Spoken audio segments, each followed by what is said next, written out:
네, 우리 저번 달까지는 데이터 사이언스를 굉장히 많이 했었고요.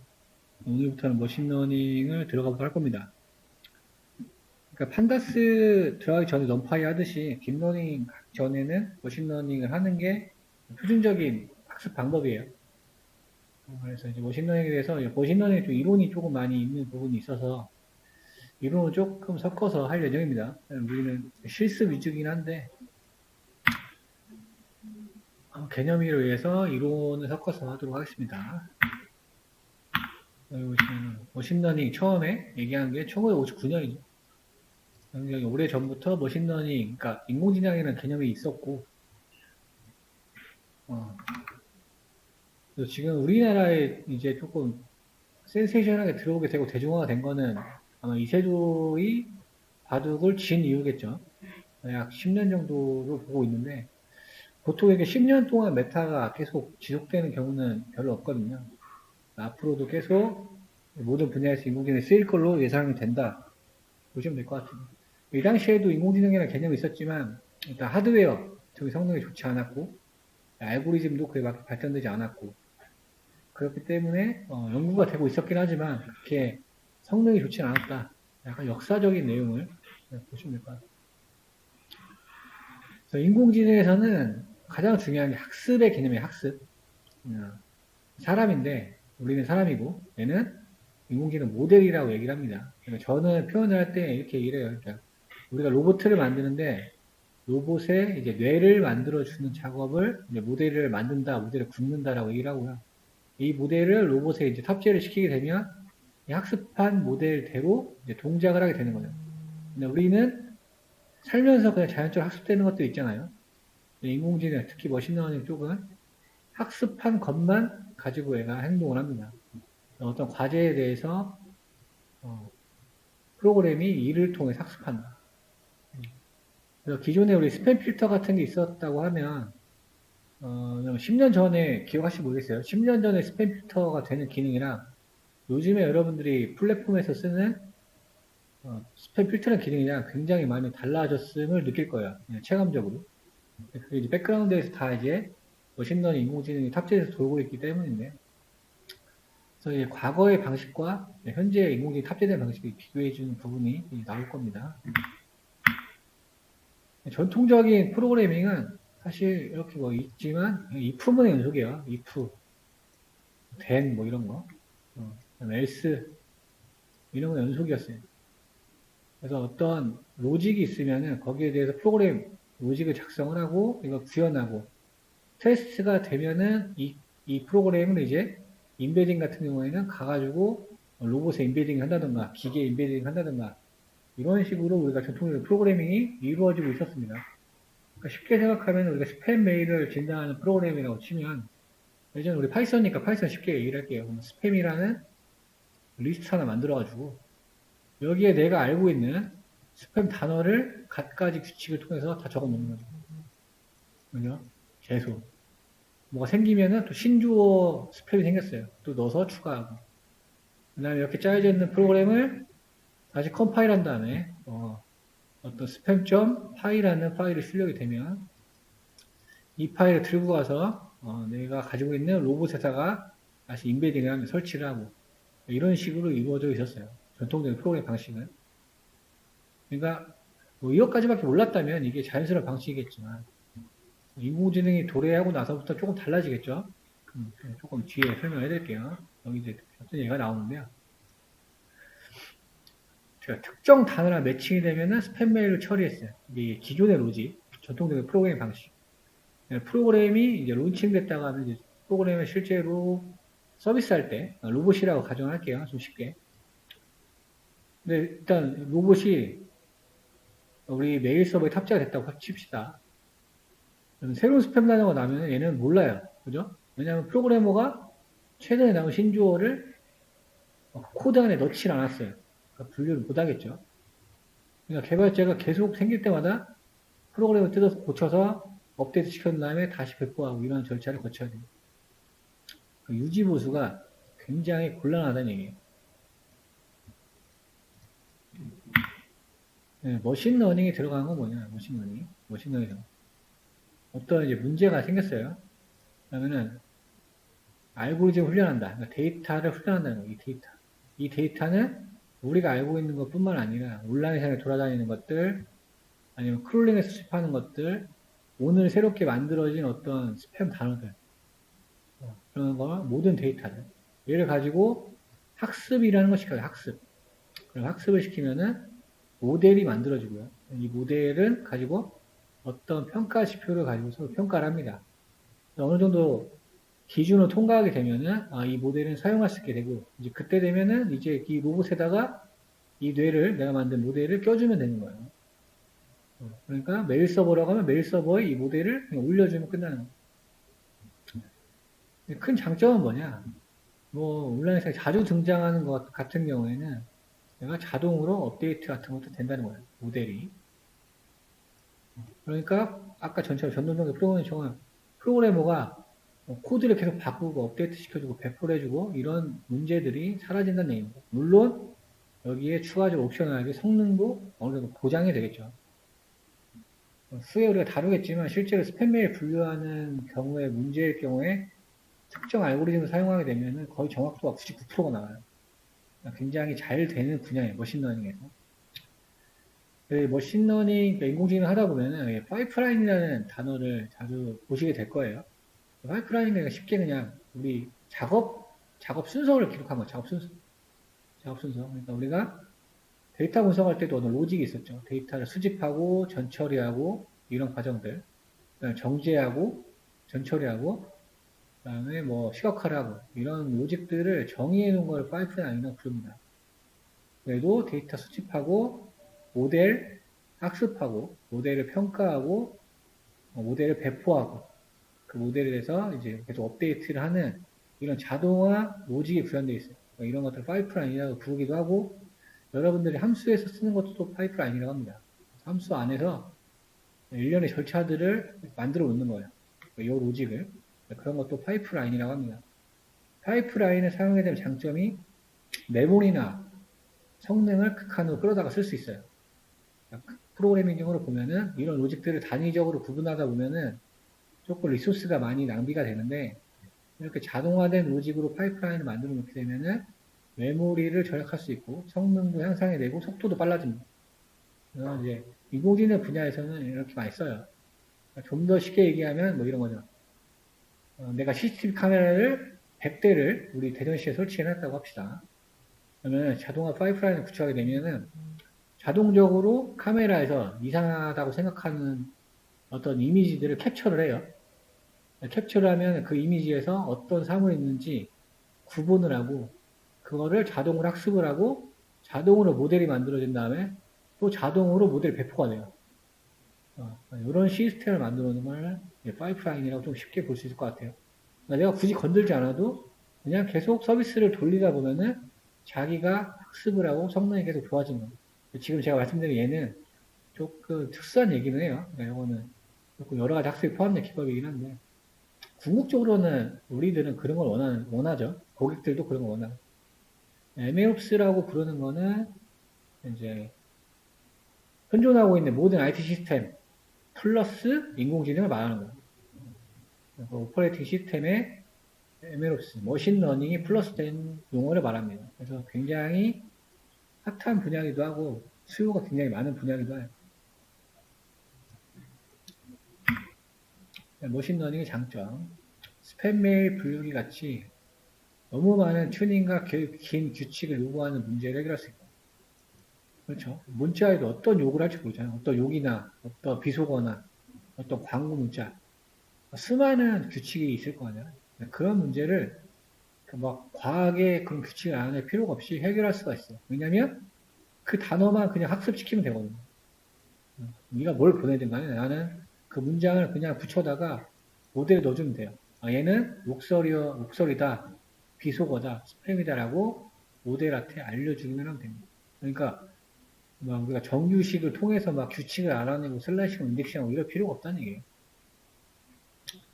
그 다음에 이런 음성인식들 전통적인 방식으로 해결하기 너무 어려운 문제들을 해결할 수 있어요. 해보시면 아실 거예요. 한 10년 전, 20년 전 아무리 기계에 대고 얘기해도 못 알아들었어요. 지금은 굉장히 그래도 비교를 잘 알아듣고 있죠.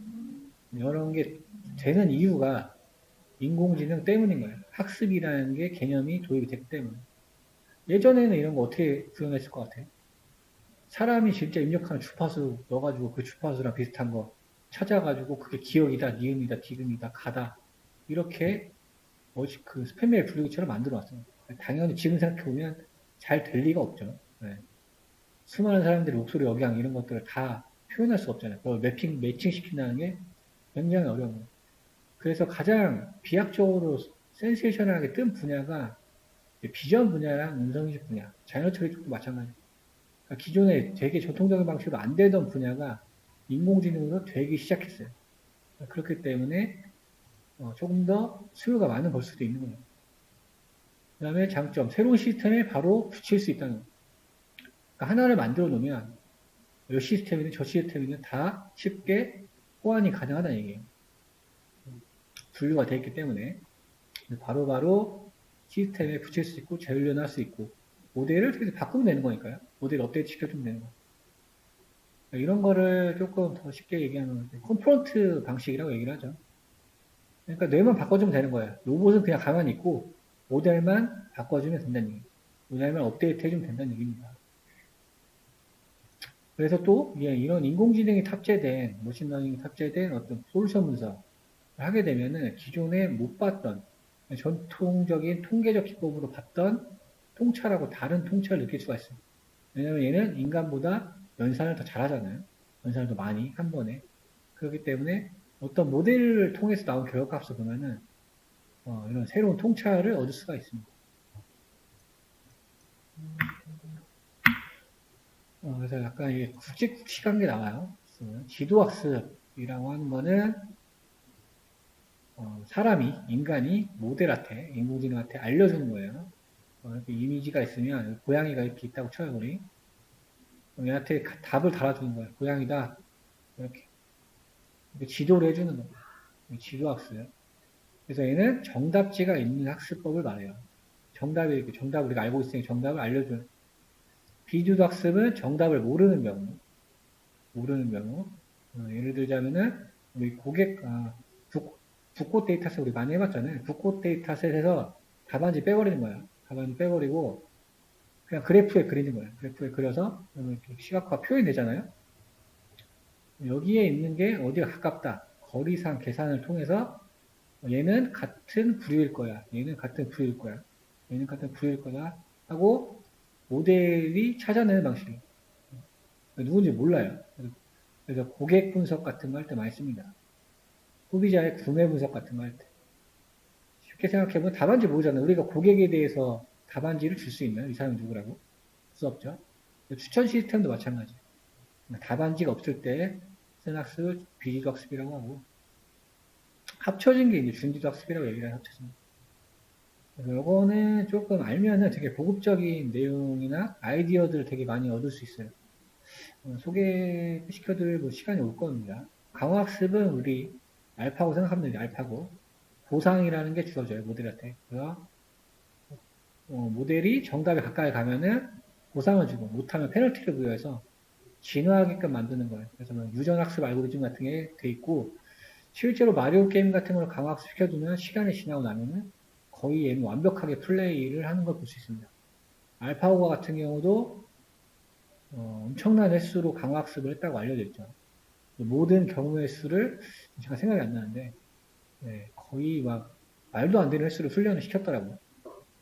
자기주도 학습은 조금 약간 애매한 용어라. 이거 우리가 어렸을 때 듣던 그런 용어 같네요. 자기주도 학습.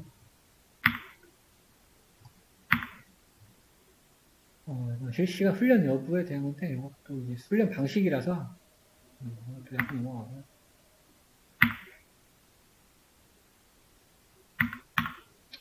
이런 용어 나오네요. 비베타성, 분류 기준이 상호 베타적이진 않는다.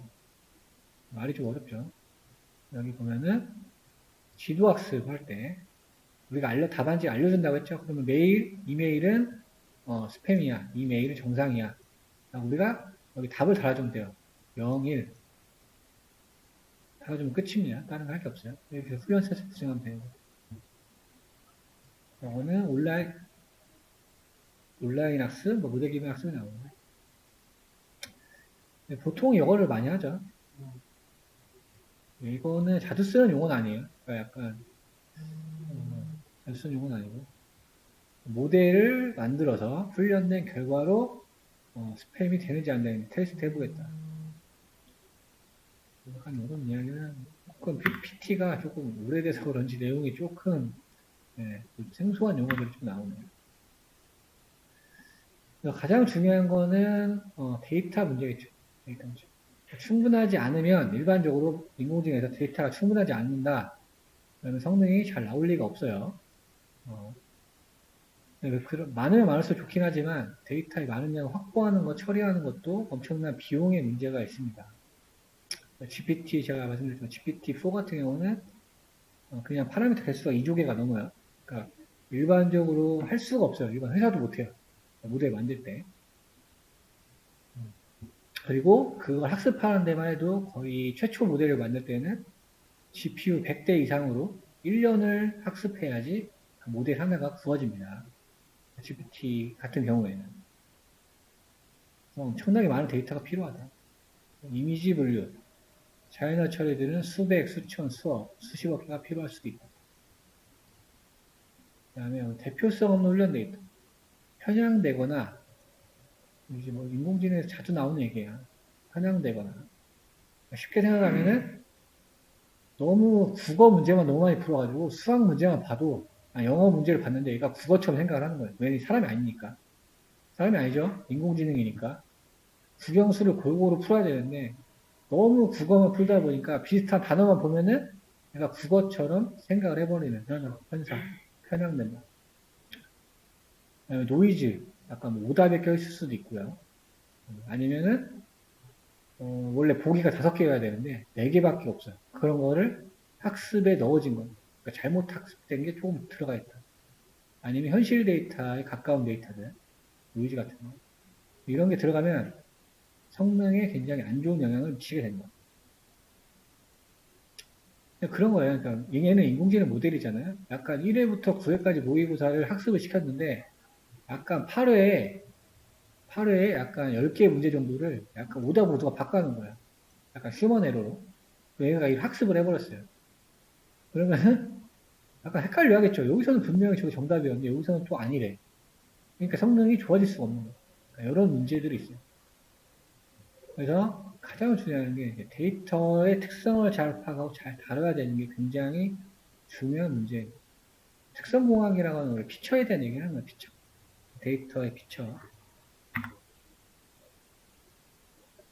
그 다음에 정말 많이 등장하는 용어가 이겁니다.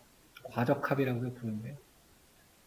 모델이 하도 1회에서 9회 모의고사만 풀어가지고 10회를 풀었더니 성적이 안 나오는 경우를 말해요. 너무 훈련 셋에 익숙해져가지고 테스트 셋에 되게 둔감하게 반응하는 경우를 얘기합니다. 실제로 배치했을 때 못 푸는 거예요.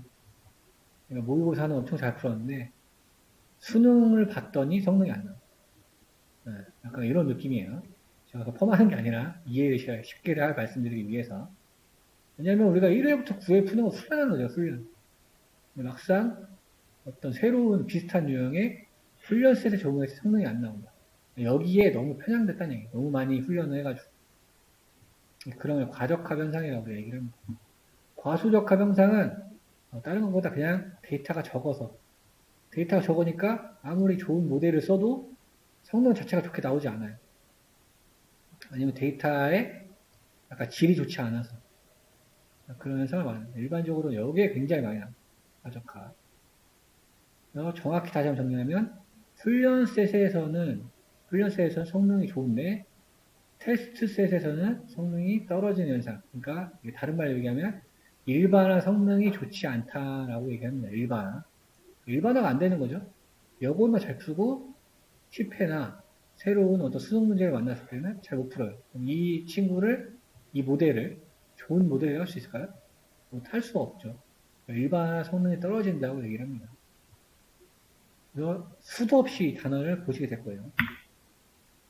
이거는 우리가 봤던 예제죠, 저번에. 선형 모델을 얘기하는데 지금 회귀 모델을 보여주고 있는 거거든요.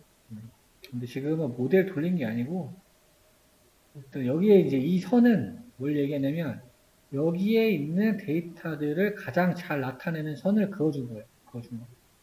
이 선에 가까이 있으면 있을수록, 그죠? 얘가 대표성을 지닌 선을 얘기하는 거예요. 그러니까 지금 뭐예요? 1인당 GDP가 높으면 높을수록 삶의 만족도가 높아진다는 얘기죠. 최적의 선은 이거란 얘기예요. 전에는 지금 여러 개 선이 나왔죠. 녹색 선, 빨간색 선은 여기에 있는 이 점들에 대해서 제대로 된 모델이 아닌 거죠. 그러니까 얘네, 만약에 모델이 이렇게 나오면은 잘못 만든 거예요. 잘못 만든 거. 완전 엉뚱하게 만들어버린 거예요.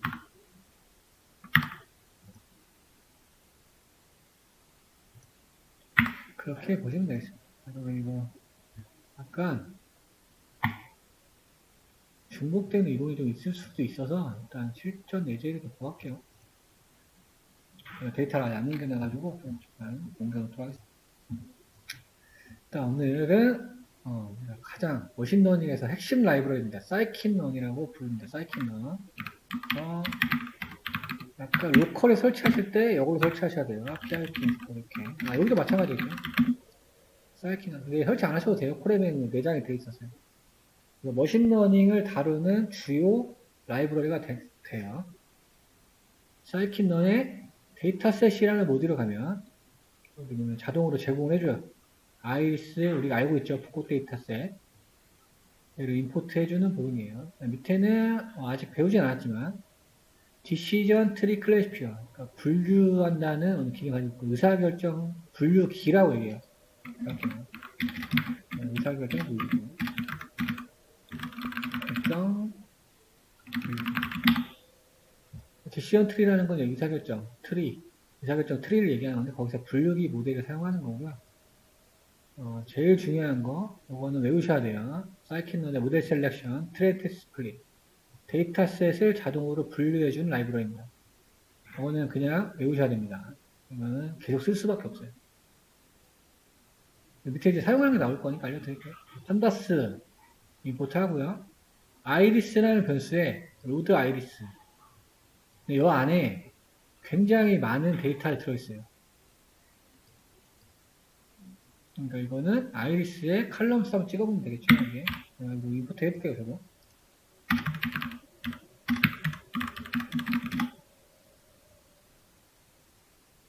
내장 데이터셋이랑 이제 엑셀이나 CSV랑 조금 다르니까 그걸 조금 느끼시는 게 좋겠죠.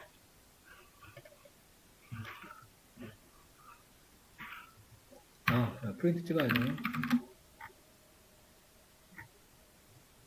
칼럼수가 없을 수도 있겠네. 칼럼수가 없을 수도 있어요.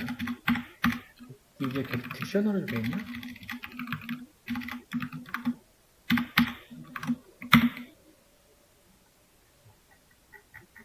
이상하게 나왔는데? 어레이로 나오네? 제가 다시 확인해야죠. 그러니까 이게 아이리스를 하게 되면 이제 제가 말씀드리고 하는 건 뭐냐면 데이터라는 필드가 있고 여기 뭐 피처 네임스 이런 게 있고 뭐 Y도 있고 라벨스라는 게 있고 이런 것들이 조금 여러 개가 있어요. 일단 이 상태는 다 가져온 거고 근데 필요가 없잖아요. 우리는 안 쓸 거니까. 그래서 아이리스에서 데이터만 쓸 거예요. 데이터만 쓸 거니까 데이터에는 꽃잎의 길이 너비, 꽃받침의 길이 너비만 들어있을 거예요. 아이리스 데이터라는 거에는 꽃받침의 길이 너비만 들어있을 겁니다. 그리고 지금 프린터도 지워놨는데 두 개를 찍어보면 그렇게 되겠죠. 개수는 다 아시죠? 우리 150개인 거를 하도 많이 해가지고 150 라인이 출력이 됐고 그러면은 꽃잎의 길이 너비 꽃받침의 길이 너비 2차원으로 나왔죠. 여기는 150개고요. 라벨은 정답지니까 여기 우리 얘가 뭐예요? 세토사냐 버지니카냐 버시칼라냐 그거 얘기하는 거죠. 그런데 여기서 어떻게 됐어요? 정수로 바뀌어서 나와 있는 거예요. 얘가 0번, 얘가 1번, 2번입니다. 이거는 그냥 국룰이에요, 국룰. 똑같아요. 리스트로 썼을 때는 순서대로. 지금 그대로 나와 있는 거예요. 왜냐하면 아이스 데이터셋 타겟이 0번부터 50번까지는 세토사니까요. 그다음에 여기서부터 100번까지 여기까지는 버지칼라고 마지막은 버지닉하기 때문에 정수로 라벨이 되어 있다. 왜냐면 모델을 넣기 전에는 정수로 되어 있어야 하니까요. 거기 있는 거 출력해 본 거고요. 타겟 네임스까지 출력해 봤죠? 타겟 네임스. 예. 출력해 봤고, 너무 많으니까 지워야 되겠다. 여기서 판다스 넣었죠? 데이터는 데이터로 하고, 칼럼스는 아이리스의 피처 네임으로 하겠다. 피처 네임은 지금 세토사 버지니까 버지 칼라를 얘기하는 거죠. 중요한 거, 라벨이라는 걸 만들어서 여기에 타겟을 넣어줘야 돼요. 타겟. 그러니까 지금 어떻게 되는 거예요? 5개가 될 거고, 여기는 꽃잎 길이 너비, 꽃받침의 길이 너비였고, 여기에 0, 0, 0, 0, 0 이렇게 온다는 얘기죠. 즉 뭐예요? 답안지를 여기 달아준 거죠. 답안지. 타겟, 답안지입니다. 답안지. Y. 항상 이거는 알고 있어야 돼요. 요거 구분을 안 되면은 데이터 사이언스 다시 돌아가셔야 돼요. 근데 굉장히 쉬운 거니까 다 아실 거라 생각합니다. 지금 보시면 이렇게 생겼죠. 라벨이라는 피처가 생겼죠. 라벨. 답안지. 이 답안지는 학습할 때 들어가야 되나 안 들어가야 되나? 들어가야죠. 알려줘야 되잖아요. 그죠? 나중에 이제 X, Y로 알려줄 거예요. 왜냐면 모델한테 알려줘야 되잖아요. 모의고사 1번에 1번 첫 번째 문제 답이 이거다. 그렇죠? 모의고사 1번 문제의 정답, 모의고사 2번 문제 정답을 알려주는 거예요. 그러니까 모델을 학습시키는 거. 일단 위에는 되게 간단하죠? 쉬워요. 쉬웠고, 여기가 이제 중요해요. 여기에 핵심입니다. 우리 처음 보는 우리 함수니까.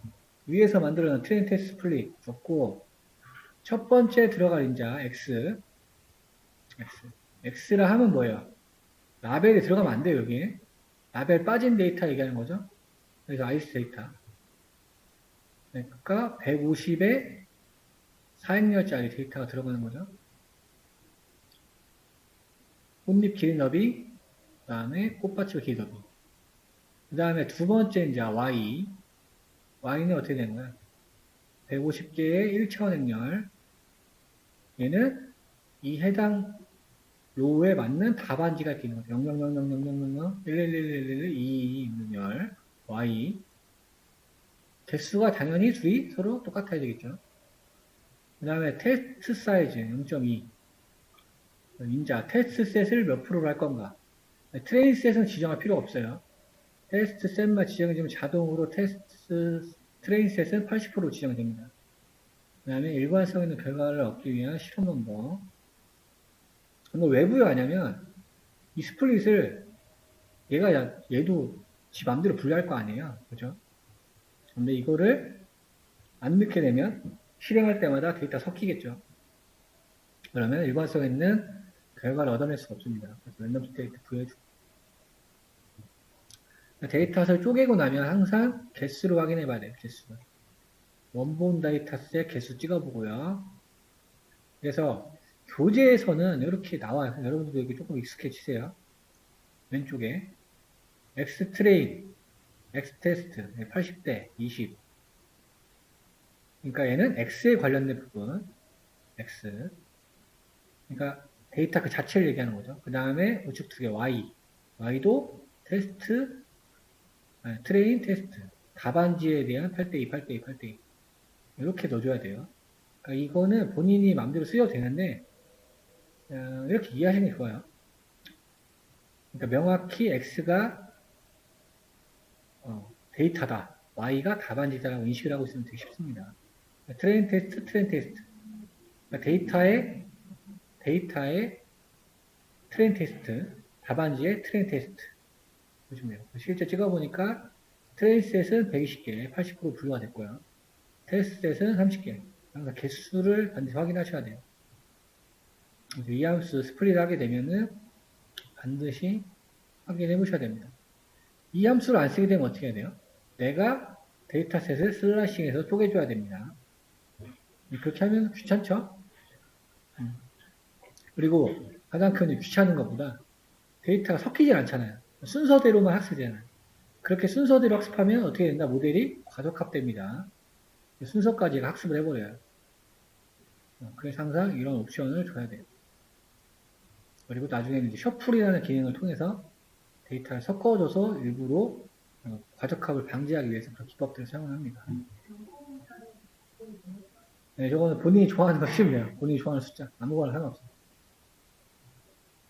그러니까 이걸 하면은 이 객체가 생성되잖아요. 그러니까 여기 메모리가 들어가게 되면서 거기에 이제 고유 넘버를 부여해 주는 거예요.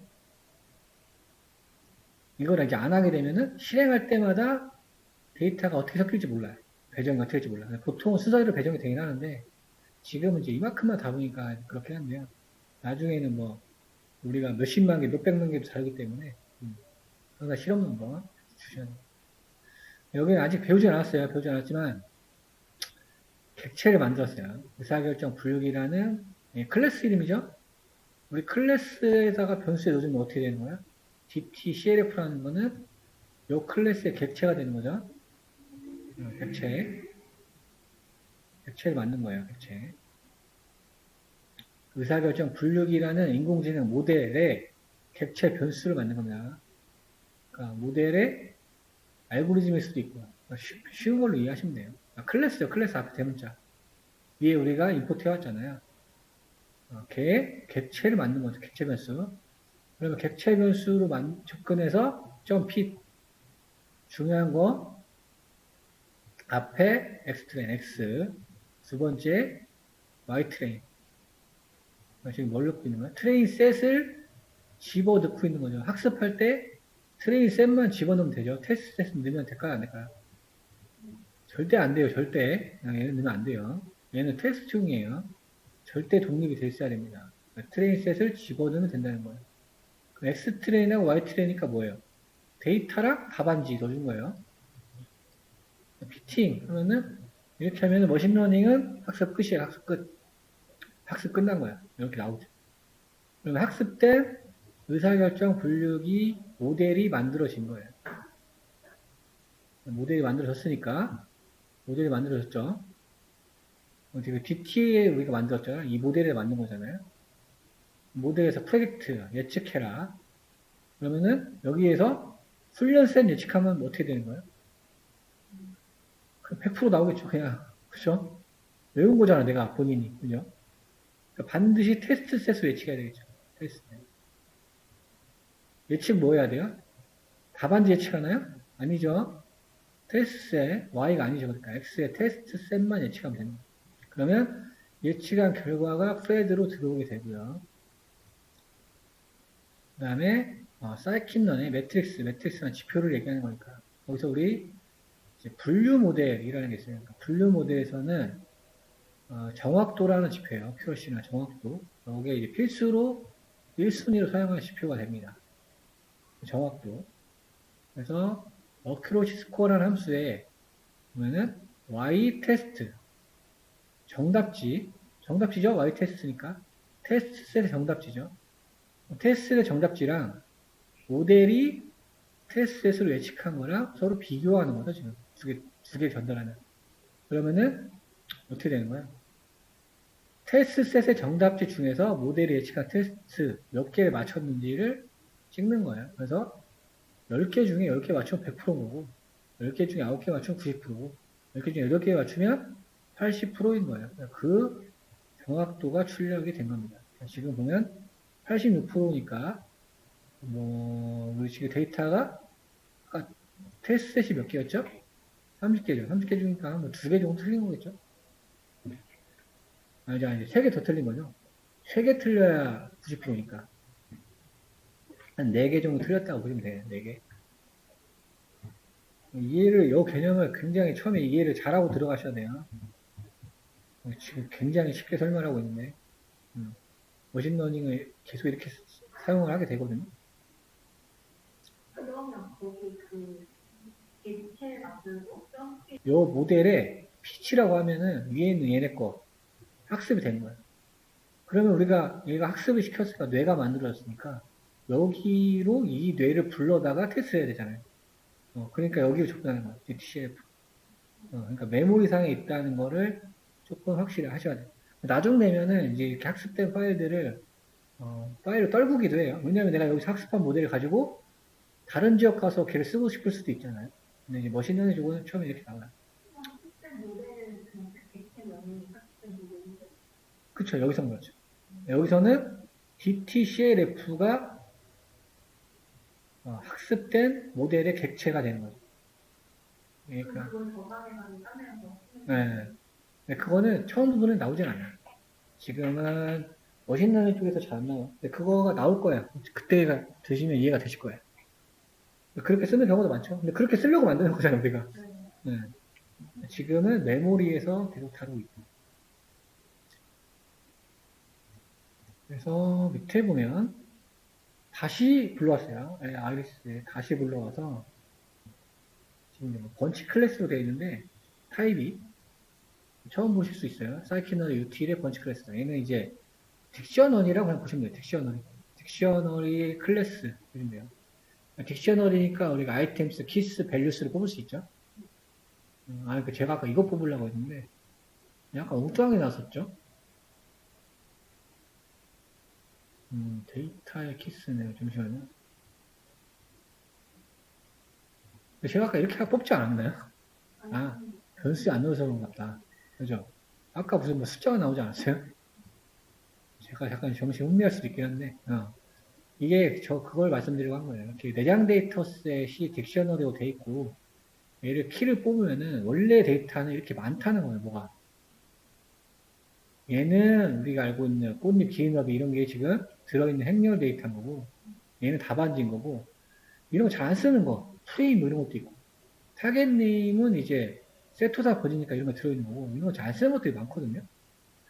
얘는 제가 알기로 무슨 만족도 이런 거 단어를 알고 있는데, 그죠? 얘는 많아요. 그러니까 다 갖고 올 필요가 없다는 거예요. 여기서 우리가 필요한 거는 데이터랑 타겟 주로 쓰겠죠. 그 다음에 타겟 네임스. 이런 거 주로 쓸 거가 이렇게 보이는 이유가 뭐예요? 얘는 내장 데이터셋이 이렇게 보이는 거예요. 이런 걸 다 만들어 놓은 거죠. 실제 우리가 CSV 이런 거 가져오게 되면 이런 거 없죠? 그냥 요거밖에 없잖아요. 보통. 아니면 피처들만 이렇게 수 있거나. 원래는 이런 피처들이 가지고 있고, 여기에서 우리 이것만 쓴다라는 얘기를 하고 싶어서 아까 말씀드린 겁니다. 출력을 한번 해봤어요. 피처의 타입, 피처 네임스가 뭐냐. 그리고 그거의 쉐이프는 어떻게 되냐. 크기가 몇 개냐. 피처 네임 우리가 알고 있는 거 3개죠, 3개? 타겟 네임스는 뭐냐. 데이터는 뭐냐. 아까 관련되어 있는 정보들을 출력해 보는 거. 찍어보죠. 다시 로드에서.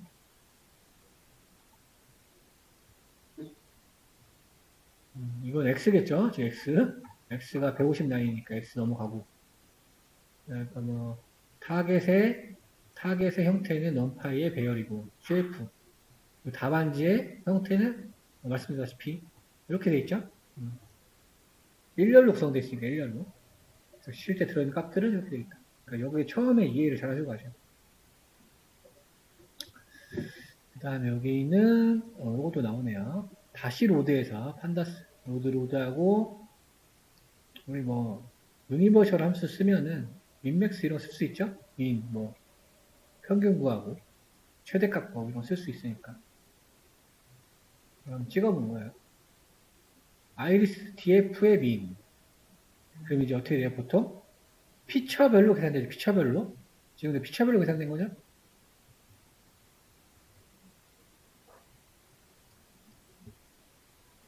네 개예요, 네 개. 지금 여기 위에서 개인이 안 돼서 그렇지. 피처별로 평균과 베리언스니까 분산을 나타내고 있는 거. 이거는 우리 많이 해봤으니까. 그 다음에 여기서는 조금 특이한 내용이 나오긴 하는데 첫 번째, 근데 우리가 다 배웠던 거니까 상관없을 것 같아요. 사이키너의 프리프로세싱, 전처리 얘기하는 거, 전처리. 전에 처리한다는 라이브러리.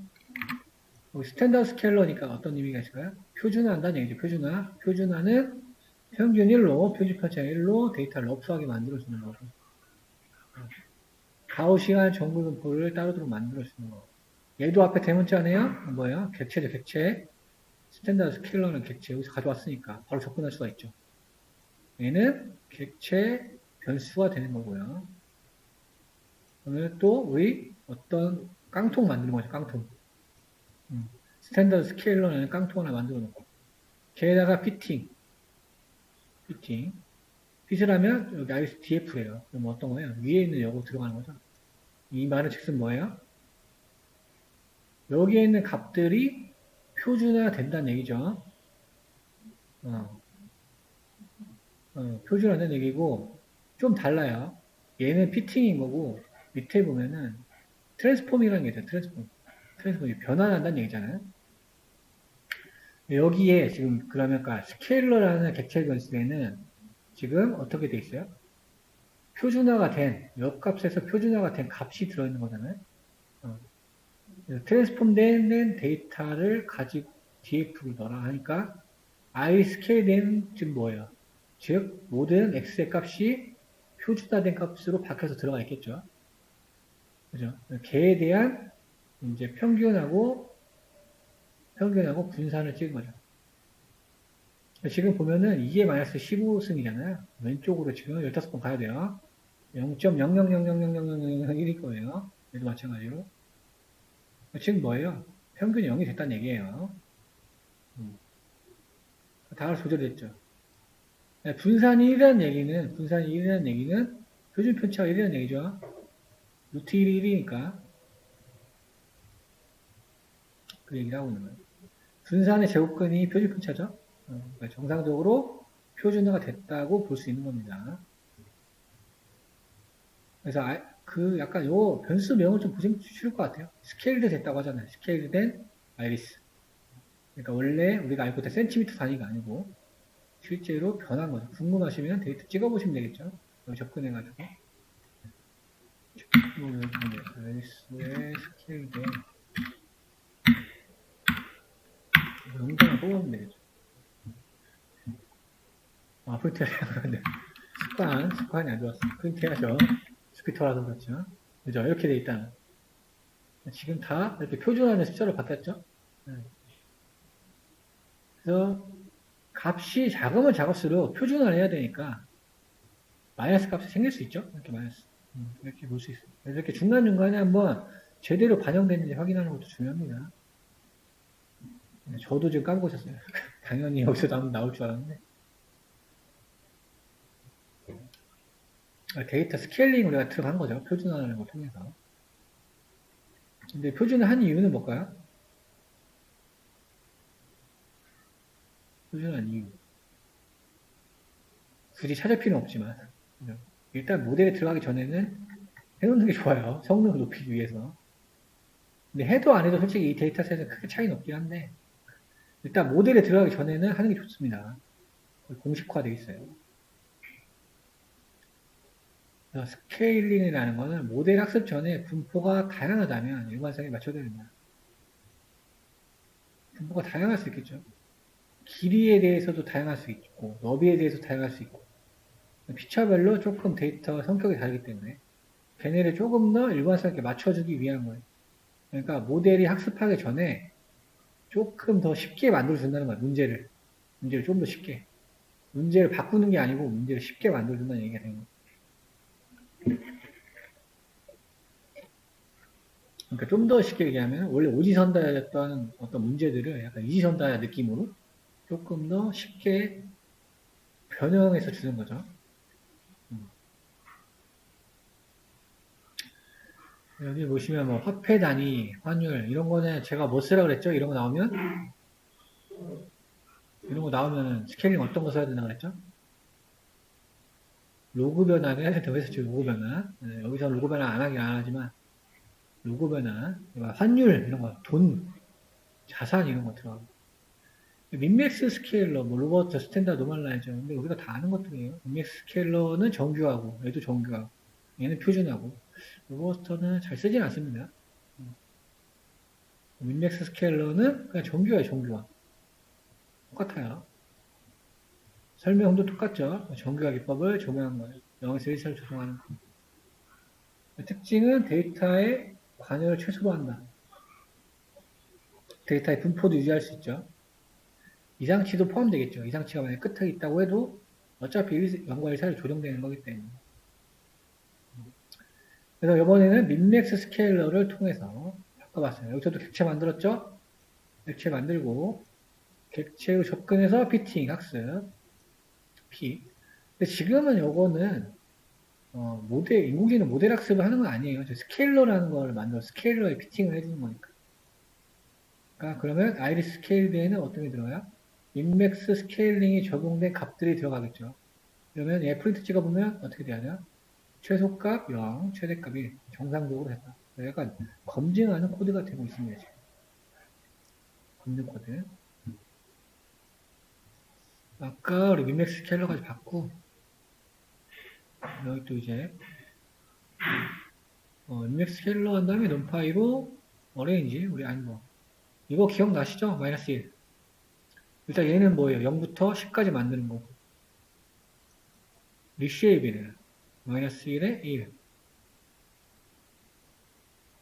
그럼 원래 가지고 있던 정보 그대로 이용하는 거죠. 행은 행이 마이너스 1이니까. 얘는 지금 뭐예요? 그냥 1차원이잖아요. 1차원. 그쵸? 얘도 마찬가지로 0부터 5까지고 1차원이고 행은 그대로 하고 열 만들고 그것도 만들어주는 거. 여기서 이제 조금 중요한 내용이 좀 나와요. 데이터를 변환할 때 피팅을 하지 않고 트랜스폼만 호출한 이유는 변환 방법을 학습할 필요가 없다는 거예요. 데이터를 바꿀 때 우리가 정규화를 하든 표준을 하든 원본 데이터셋에서 데이터가 바뀌잖아요.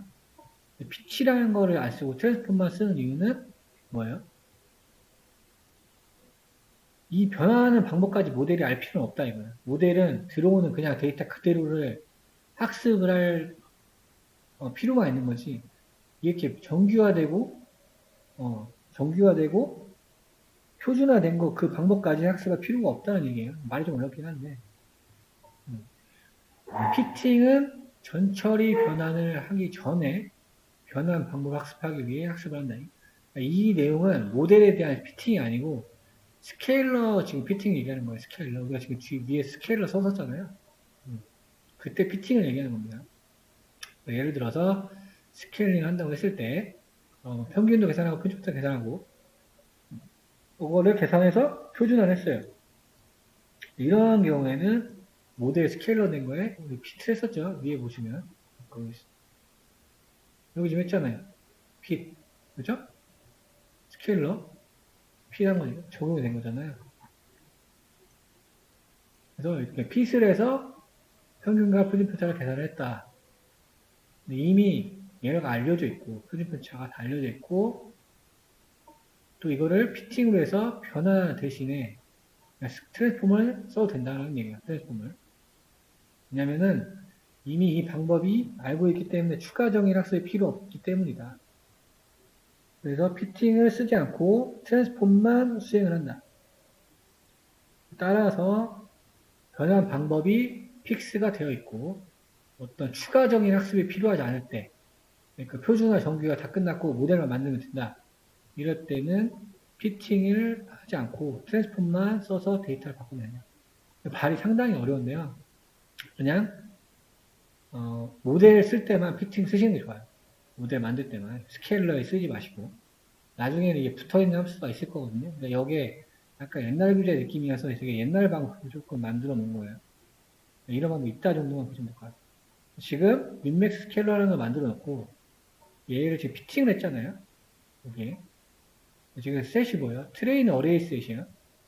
트레인 어레이 셋 원본 데이터를 보면 0부터 10까지 드는 데이터 셋이에요. 얘를 피팅하라고 했으니까 스케일러는 이 데이터셋을 민맥스 스케일러로 변환시킨 거니까 값이 바뀌겠죠. 민맥스니까 뭐예요? 0에서 1 사이로 조정되는 거. 실제. 그래서 라운드는 우리 뭐예요? 반올림한 함수고 행 전체에 얘기하는 게 되죠. 찍어봤더니 변화가 됐죠. 지금 보시면 어떻게 됐어요? 잘 변화가 된 건가요? 값을 보면 0에서 1 사이로 바꾸는 거니까 여기 원본 값이고 그러니까 1이 0.1을 변했고 2가 0.1을 변했고 3이 0.3을 변했고 여기에 피팅을 썼던 방법이고요. 여기서는 지금 스케일러의 핏, 테스트 어레이 똑같았어요. 이번엔 테스트 셋을 넣긴 했으니까. 넣고, 여기에서 또 트랜스폼, 테스트 셋도 넣었어요. 원래 데이터 셋 이렇게 있고, 지금 데이터 셋 이렇게. 이것도 지금 보세요. 지금 밑에 어차피 나오니까 두 개. 여기를 보시면은 여기 똑같이 하고 핏 트랜스폼 똑같고 핏 여기까지 똑같고요. 이 부분만 보시면 돼요. 테스트 할 때 테스트 스케일 지금 보면은 핏 안 쓰고 테스트 어레이에 대해서 바로 트랜스폼을 수행했죠. 앞에 지금 핏이 없어요. 트레이는 핏을 했어요. 그쵸? 트레이 셋은 핏을 했어요. 핏. 테스트 셋은 지금 핏을 안 했어요.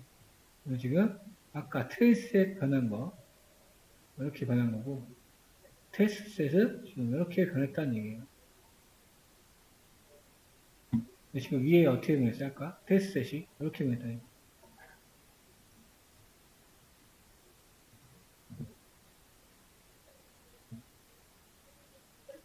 그래서 중요한 거는 테스트 셋 할 때는 핏을 쓰지 말고 트랜스폼으로만 해야 된다라고 생각하시면 됩니다. 테스트 셋에 관해서는 전처리 할 때 테스트에 관해서는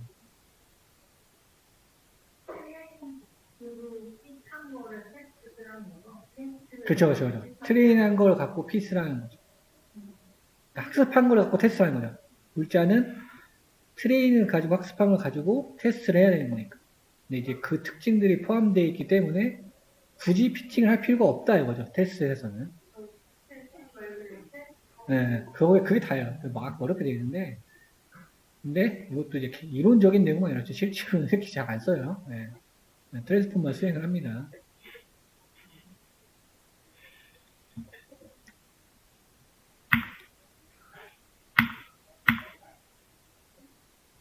우리 정제, 캘리포니아 얘가 있으니까 아는 데이터셋이죠.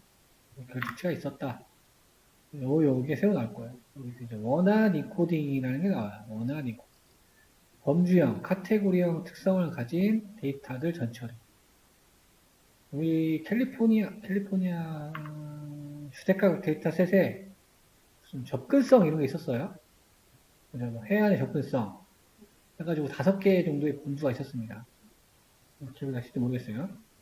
그래서 범주형 데이터셋에 전처리하는 거랑 수치형 데이터에 대해서 얘는 원래 숫자니까 스케일링을 하면 돼요. 얘는 원래 문자잖아요. 원하니 코딩이라는 기법이 나와요. 왜냐면 이거 왜예요? 모델에 들어가기 전에 다 숫자로 바뀌어야 돼요.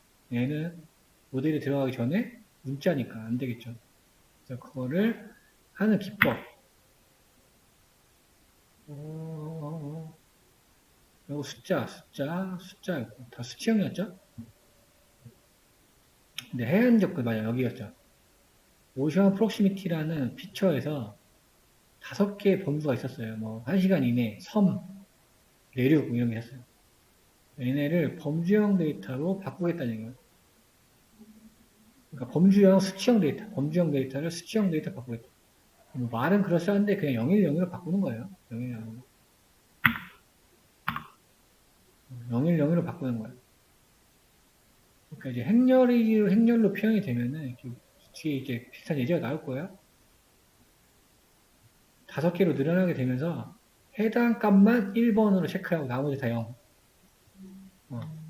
여기도 해당 값만 1번 나머지 다 0. 그러니까 행렬로 만들어 버린다는 거예요. 이제 피처가 좀 늘어나게 할 거예요. 근데 네, 다른 거예요. 얘는 행렬. 얘는 행렬이고 걔는 라벨링. 정답지를 준 거고 얘는 그래서 이름이 달라요. 원핫 인코딩이라고. 원핫 인코딩. 걔는 그냥 답안지.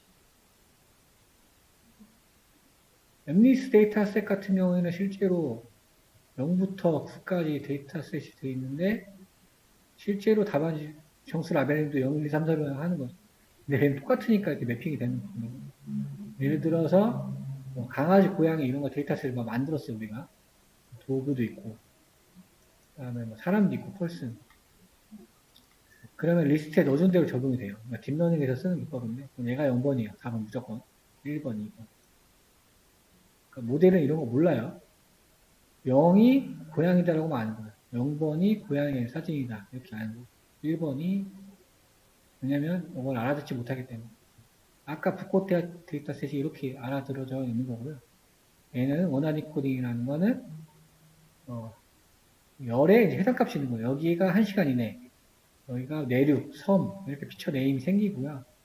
그 다음에 여기 어떤 이제 로우가 있을 거잖아요. 어떤 값이 있을 거잖아요. 원래는 이렇게 돼 있었는데, 얘를 분리를 해서 해당되는 거에 대해 1만 했고 나머지 다 0으로 채운다는 거예요. 그러니까 희소행렬로 채워서 이렇게 바꾸는 방법이 원하는 거예요. 진짜 예제에 나올 겁니다. 그때 좀 자세히 보시면 좋을 것 같아요. 행렬이 막 늘어나요, 엄청. 네, 사이킨런의 API, 파이프라인 아까 내용 나왔었고요.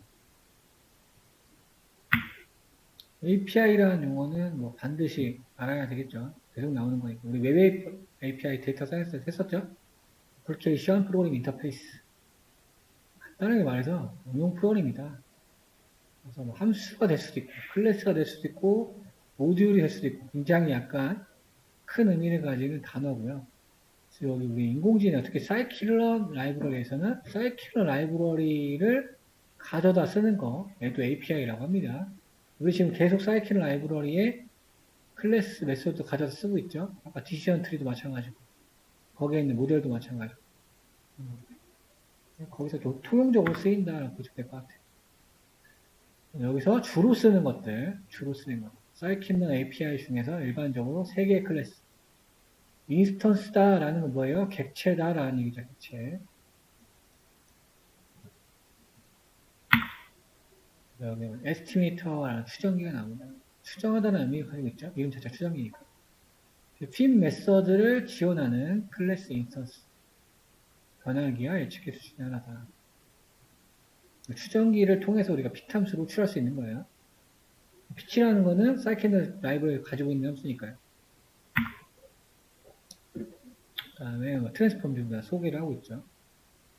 핏하고 트랜스폼 메서드를 지원한다. 전체로 많이 사용을 하고요. 핏은 모델을 피팅할 때도 쓰고 스케일러를 피팅할 때도 쓰고 정보, 데이터 변환의 정보를 계산합니다. 트랜스폼은 말 그대로 데이터를 변형시키는 함수가 됐고 같이 하는 것도 있어요. 같이. 그래서 핏 언더바 트랜스폼이라는 걸 쓰면은 2개 작업을 동시에 하게 됩니다. 그러니까 아마 편하신 거 쓰시면 좋을 거예요. 이거를 많이 쓸 수도 있어요. 모델에 이렇게 집어넣으면 되는 거예요. 핏 트랜스폼. 그러면 트랜스폼 된 데이터를 가지고 모델을 피팅해 주는 거예요. 모델 학습 때. 우리 프로젝트라는 것도 나왔죠. 프로젝트. 이 메소드는 예측기라는 클래스에 존재하는 거 일반적으로 모델이라고 부른다. 프로젝트는 모델을 바탕으로 해서 그 모델에 학습된 거를 가지고 예측을 하는 거죠. 예측을 하게 되면은 거기에 대해서 스코어 같은 것 메소드도 일반적으로 지원이 된다. 그래서 아까 어큐러시 스코어라는 것에 프로젝트 된 결과를 집어넣었었죠. 그래서 테스트 셋하고 테스트 셋의 예측 결과나 테스트 셋의 답안지랑 비교해서 몇 개 맞았는지를 리턴했습니다.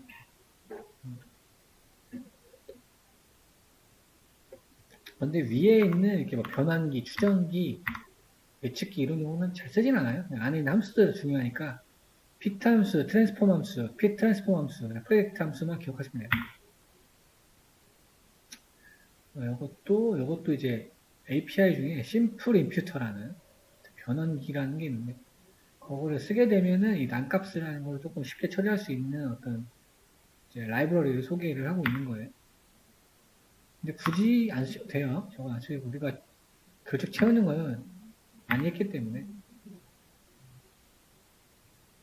소개를 해드린다. 사이키는 임퓨트, 심플 임퓨터라는 클래스 가져다가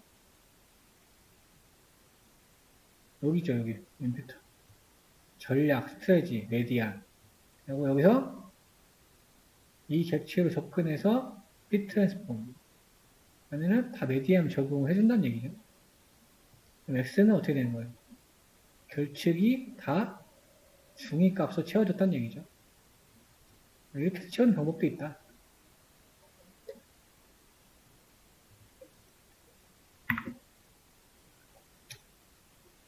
입력 타깃.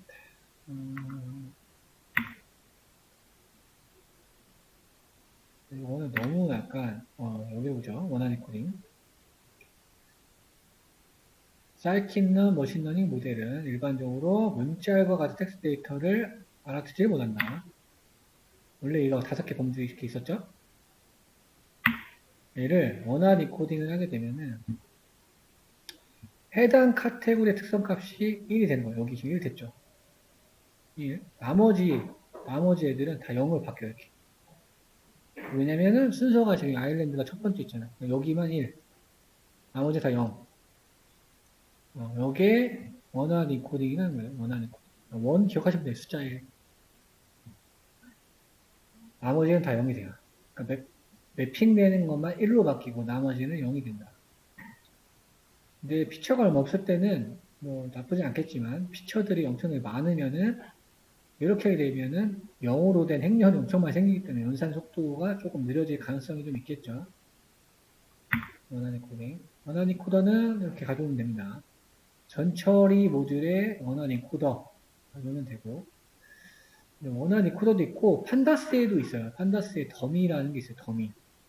뒤에 나올 것 같긴 한데 얘도 객체 만들어주고요. 스펄스 아웃풋 펄스 스펄스라는 게 희소 얘기하는 희소 펄스로 주고 지금 카텍 인코더에다가 피팅 트랜스폼 지금 뭐예요? 원래 하우징 캣 그죠? 여기에 있는 오션 프로시미티라는 범주형 데이터를 원하는 코딩 해라죠? 얘는 이제 원하는 코딩 된 거고 된 거를 가져다가 지금 열어봤어요. 열어봤더니 어떻게 됐어요? 지금 이렇게 행렬들이 생성됐죠. 그래서 이거 자동적으로 이렇게 피처가 생성이 돼요. 옆으로 늘어나요. 그러니까. 자동으로 생성이 늘어납니다. 해당되는 것만 1로 바뀌었죠, 지금. 그러니까 이 이야기는 뭐야? 1396이라는 사람은 리얼베이라는 거예요, 리얼베이. 14,973. 근데 이거 구역이니까, 이 구역은 이렇게 바뀝니다, 자동으로. 근데 이제 이거를 언제 많이 쓰냐면은, 시계열 데이터 다룰 때 굉장히 많이 쓸 수밖에 없을 거예요, 시계열 데이터. 시계열 데이터는 한 시간이 있고, 월로 보면 1월부터 31일까지 있죠. 시간으로 보면은 0시부터 24시까지. 위크데이로 찍어보면은 우리 0에서 6까지 존재하죠. 이런 것들이 어떤 데이터가 들어올지 모르겠지만 원하는 코딩을 하게 되면은 31개 피처가 생긴다는 거예요. 굉장히 많이 늘어나요. 근데 이거를 해야지만 모델이 알아듣겠죠. 그때 많이 사용합니다. 특히 시계열 데이터 같은 거 다룰 때. 그게 아마 뒤에 예제에 나올 거예요. 수요 분석할 때 나올 겁니다. 그래서 막 피처가 여러분이 막 70 몇 개 이런 것도 보실 수가 있을 거예요. 옆으로. 자동으로 원하는 코드를 통하면 만들어 주니까는 이해만 하고 계시면 됩니다. 인덱스 키라스팅을 너무 많이 했으니까 넘어가고. 펑션 트랜스포머. 이건 뭐 자주 쓰진 않는데 너무 보죠. 펑션 트랜스포머라는 변화기가 있고 얘는 피치라는 메소드를 사용할 필요가 없다. 어떤 정보도 필요가 없이 데이터 변화를 바로 진행할 수 있다. 펑션 트랜스포머의 numPy의 로그 변화해서 이렇게 변한 거죠 지금. 람다로 바로 써버렸네요. 근데 자주 쓰진 않는 것 같아요. 그래서 핀 메소드 호출 없이 바로 람다를 통해 바꿔버리는 변환 키라고 얘기를 하고 있어요. 이런 게 있다고 보시면 될 것 같아요. 이것도 픽 트랜스폼 나오고 이거 필요 없고 내가 여기 분집 내용이 나오니까 분집은 좀 나중에 나오니까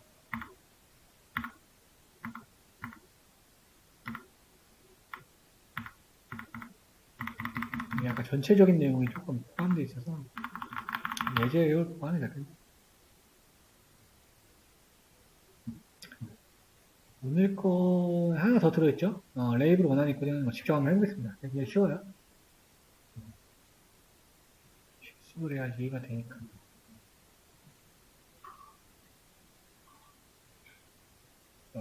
레이블 인코딩 기법도 같이 지금 포함되어 있어요. 레이블 인코딩. 그러니까 이거를 한번 정하시고 표현하세요.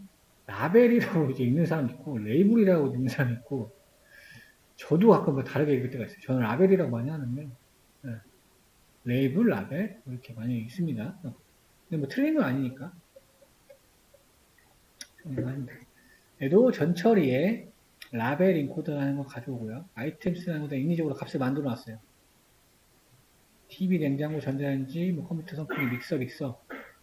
라벨 인코더라는 객체를 만들었죠. 인코더 객체가 됐고. 여기에 피팅, 어떤가요? 위에 있는 데이터. 그러니까 즉, 여기에다가 라벨 인코딩을 적용하게 되겠죠. 만들어 놨으니까 변환해라, 트랜스폼. 변환해라. 아이템 변환해라. 그냥 바꿨더니 어떻게 됐어요? 변환값이 이렇게 나왔어. 변환값. 그러니까 뭐예요? 0번, 1번, 지금 4번, 5번, 3번, 2번, 2번이라고 답안지를 만들어 준 거죠. 쉽게 얘기하면. 라벨값, 정수 라벨값을 만들어 레이블이고. 그렇게 생각하면 쉽죠? 왜냐하면 라벨이라는 게 어떤 값의 정답이라고 보시면 되니까요. 돌려보세요. 이것도. 믹서랑 똑같은 거니까 같은 라벨이 달려있죠?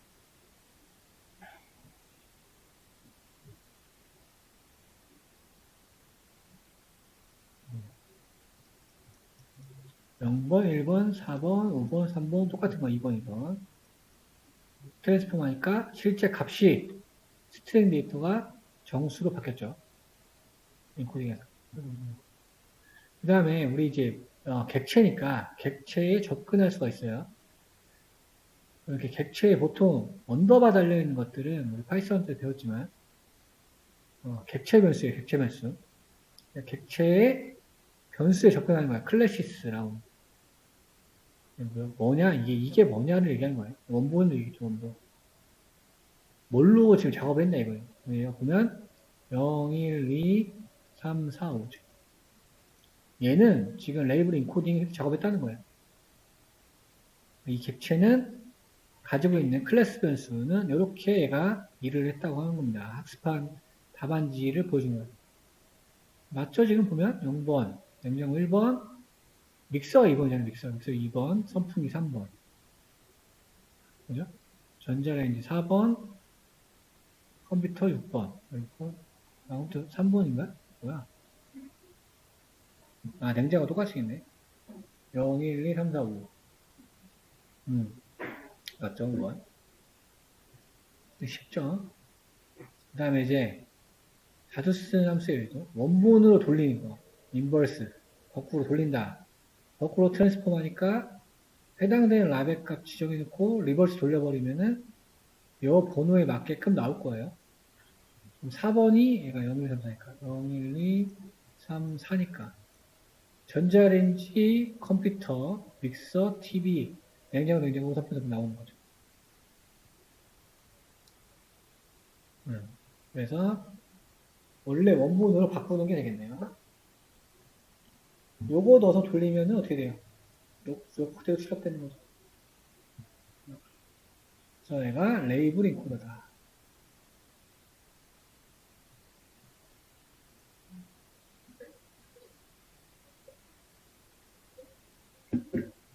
그 다음에 레이블 인코더 위에 나왔고 밑에 원한 인코딩 나오죠. 원한 인코딩. 우리 지금 했던 거. 그래도 프리프로세싱의 원한 인코딩. 위에는 똑같고요. 그 다음에 지금 데이터 자체가 리스트니까 얘를 넘파의 배열로 바꿔주고요. 리쉐입, 행 그대로 11 만들어줍니다. 그럼 얘는 어떻게 되는 거야? 7 곱하기 1로 바뀌죠? 열이 추가됐잖아요. 그죠? 2차원으로 바뀌는 거예요. 2차원으로. 왜냐면 그래야지 지금 우리가 원한 인코딩 할 수가 있으니까요. 7 곱하기 1 행렬로 바뀐 거죠. 객체 만들고 여기에 피팅 아이템스를 피팅해 준다. 피팅했으니까 여기에 실제로 아이템스 변환에 원한 인코딩이 들어갔어요. 오 라벨은 원한 인코딩이 된 결과값이 나와야겠죠. 타입 찍어보고 원한 인코딩 데이터 출력해보고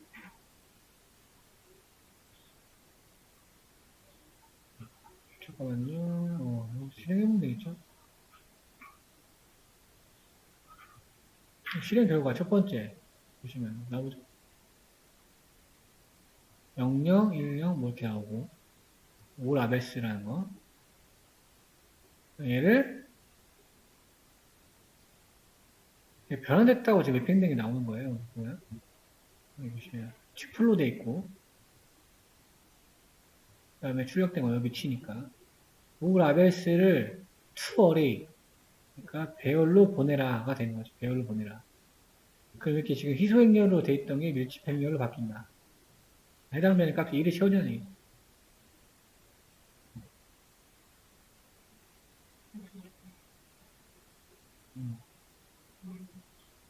그러면 첫 번째 게 0, 0이니까 보면은 위치에 지금 다 있잖아. 각 요거는 위치를 얘기하는 거죠. 1이 들어가 있는 위치. 0번에 1 들어가 있고 1번에 1 들어가 있고 0, 1, 2, 3, 4, 1 들어가 있고 5번에 1 들어가 있고 3번, 2번, 2번 원화 디코딩을 하면 이렇게 된다는 얘기예요. 그러니까 옆으로 이제 피처 수만큼 늘어나는 피처 차원만큼. 지금 여기서 피처를 생각해보면 이 개수가 되는 거니까요. 하나, 둘, 셋, 넷, 다섯, 6개. 왜냐면 주목되는 게 하나 있죠. 이렇게 바뀝니다. 차원 수학의 어떤 실행,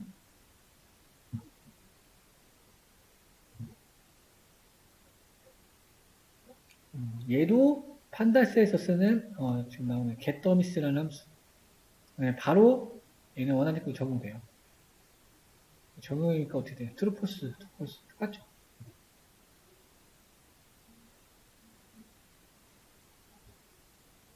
적용된 결과를 보니까 어때요? 여기 지금 피처 이름이 다 바뀌었어요. 아이템, TV 이런 식으로.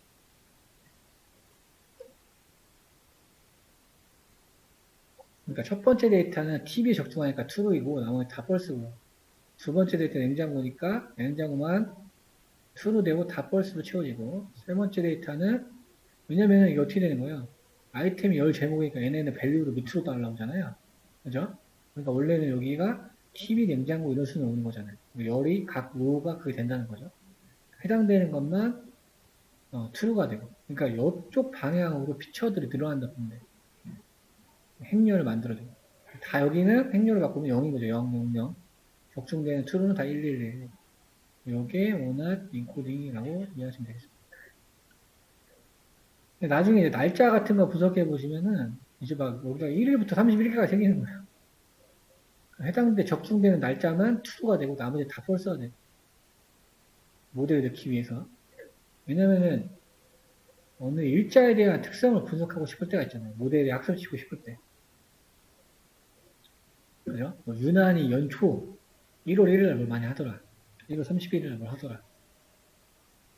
그 요일적인 분석을 할 때. 시간도 마찬가지고. 왜냐면은 보통 새벽 시간이랑 일할 시간대랑 뭐가 특징이 일어나니까요. 그런 것들을 고려하기 위해서도 사용을 합니다. 뒤에 이제 뭐 많은 예제가 있을 거기 때문에 다른 예제로 보죠. 데이터 로드 하고요. 근데 이 데이터셋의 특징이 뭐예요? 전에 거랑 약간 다를 거예요. 패신저 아이디라는 게 존재해요. 패신저 아이디. 근데 여기랑은 좀 다른 것 같아요. 여기서 제가 데이터 안 가져온 것 같은데 패신저 아이디라는 게 존재합니다. 이 데이터셋은 폴더에 있어요. 혹시나 이게 안 나오면 알려주세요. 왜냐면 이게 있어야지 그 대응 참고할 수 있거든요. 그래서 어떤 고객에 대해서 이 고객이 생존력을 예측하는 문제가 되는 거기 때문에 df, info 이거 지금 살펴본 거니까 결측 채우는 것도 확인해봤고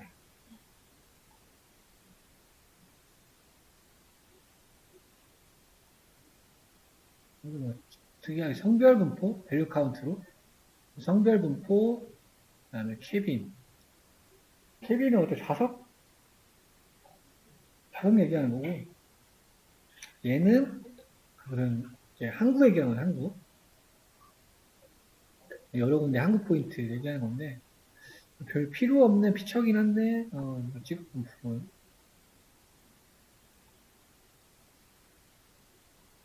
그게 여러 가지 이제 기법들을 소개하는 약간 주피터라고 보시면 될 거예요.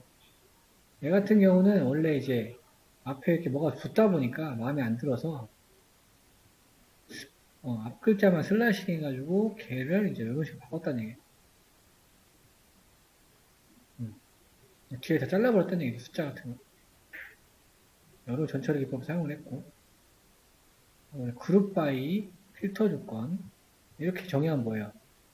성별 일단 선택하고 성별 그 다음에 서바이브드 성별 생존율 그죠? 그 다음에 서바이브드 해당되는 요소 카운트 그러니까 성별로 생존율을 보는 게 되겠죠. 성별 생존율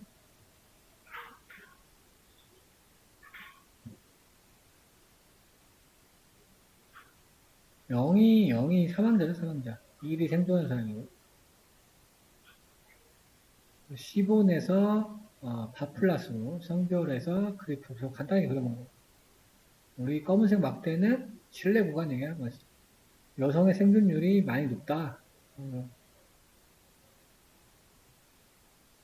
그다음에 이번에는 좌석별 생존율. 수 같은 거는 새로운 데이터를 범대로 넣는 거고 색깔로 성별 생존율까지 넣었어요. 어쨌든 간에 좋은 좌석이 생존율이 더 높았고 거기에 여성의 생존율이 높았다. 두 개의 약간 어떤 분석 결과. 요거는 카테고리로 나이를 범주화 시켜가지고 이렇게 굳이 넣은 거예요. 1살 이하, 5살 이하. 아가, 10대, 학생, 25살 이하 학생이라고 하는 것도 웃기긴 한데, 네, 엘더리까지 있고, 그래서 어떤 카테고리화를 해서, 이렇게 스트링으로 바꿔주는 기능을 하는 함수. 좀 특이하긴 하죠. 우리 리스트가 아니고, 처음에 어떻게 해서 빈 스트링 공간을 만들었어요. 이렇게 사용하셔도 돼요. 본인이 리스트로 처리를 하고 싶으면 리스트로 하시면 되는 거고.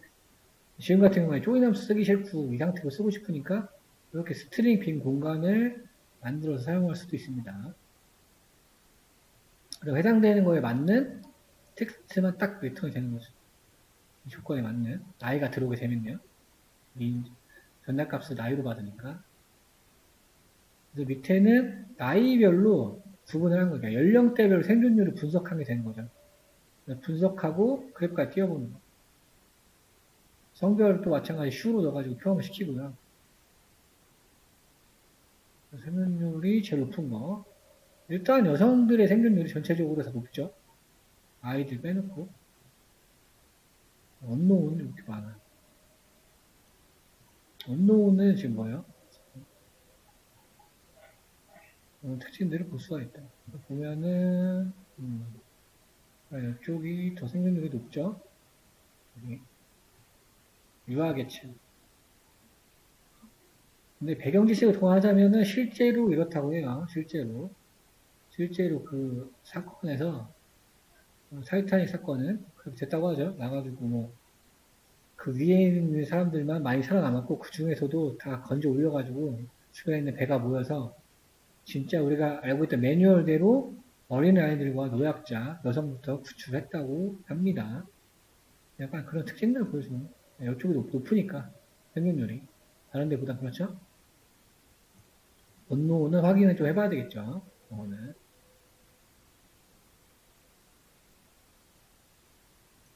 여기 프리스 프로세싱에 들어갔네요. 전처리. 그러니까 인공지능 사이키널을 사용한 라이브러리로 분석에 값을 더하는 거. 라벨 인코더를 사용해서 첫 번째. 변수 이름은 라벨 인코더를 줄인 거 L2로 이렇게 정해놓고요. 뭘 라벨 인코더 사용할 거냐? 피처를 라벨 인코더 사용할 거다. 그래서 피처 뭐예요? 케빈, 성별, 엠바크드 이 세 개를 라벨 인코딩 할 거다. 왜냐면 다 범주형 데이터죠. 얘도 범주 2개. 얘도 아까 한국이었으니까 4-5개 있는 것 같고요. 얘는 이제 뭐 선실 뭐 이런 거 얘기하는 것 같은데. 라벨 인코딩에서 결과 보면은 해당 값이 이제 바뀌어 있겠죠. 0부터 1 뭐 이런 식으로 7 바뀌어 있죠. 7, 2, 7, 2 이런 식으로 바뀌어 있다. 엠바크드도 3, 0 정수로 바뀌었죠. 3, 0, 3 왜냐면 지금 모델에 집어넣어야 되니까. 지금 일부러 연습하려고 하는 거예요. 블루하트 저거 사실 필요 없는 피처들이죠.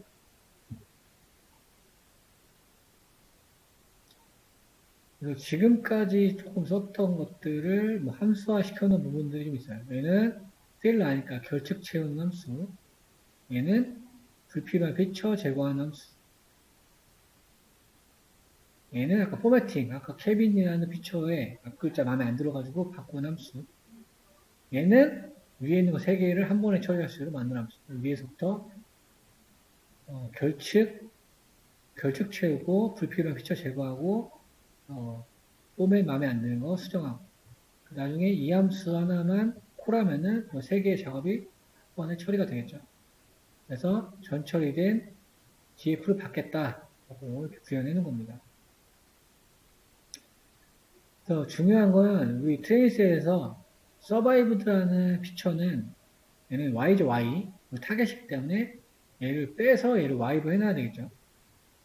여기 빼놓은 거 보실 수 있죠. YDF에 생존 여부가 들어있겠고요. X는 그대로요, 예. 근데 이거 빼야죠. 예, 빼야죠. 빼서 넣어야 돼요. 여기서 이 함수 호출한 거니까 결측 제거하고 피처 제거하고 포맷까지 작업 완료된 DF를 받아서 여기서 마지막 XDF를 받아주는 자, 확인해 보니까 깔끔하게 전처리 됐죠? 다. 얘도 레이블 인코딩 됐고 얘도 레이블 인코딩 됐고 나머지 피처들 걷는 거 없고 성별도 레이블 인코딩 됐고 나머지도 다 정수고 다 수치형 데이터로 바뀌었으니까 인공지능 모델에 들어갈 준비가 끝난 거죠. 그래서 여기 나왔네요. 트레인 테스트 스플릿 해서 트레인 셋은 80%, 테스트 셋은 20%로 스플릿을 시켰습니다. 항상 개수 확인해 주고요. 제대로 분리가 됐구나.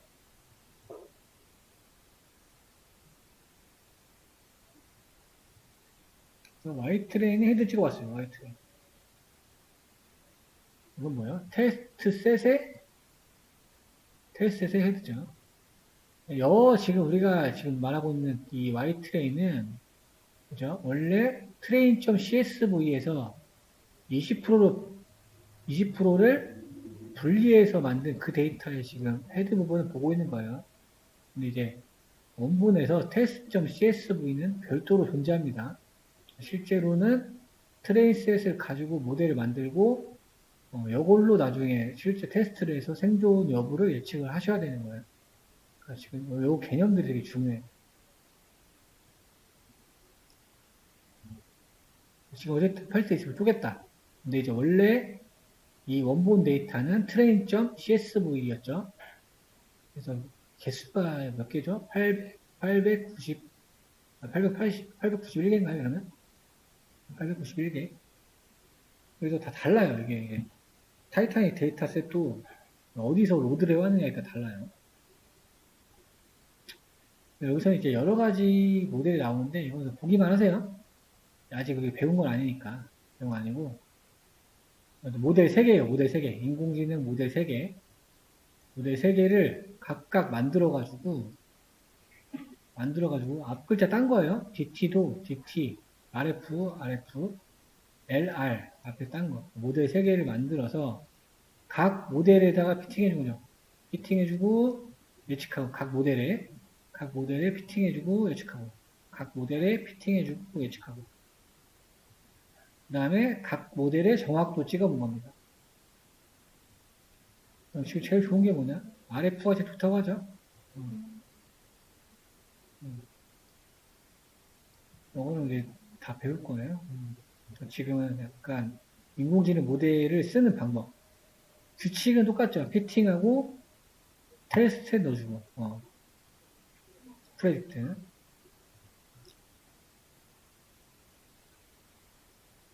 교차 검증까지 나오는데, 이거는 설명을 하는 게 나을 것 같아요.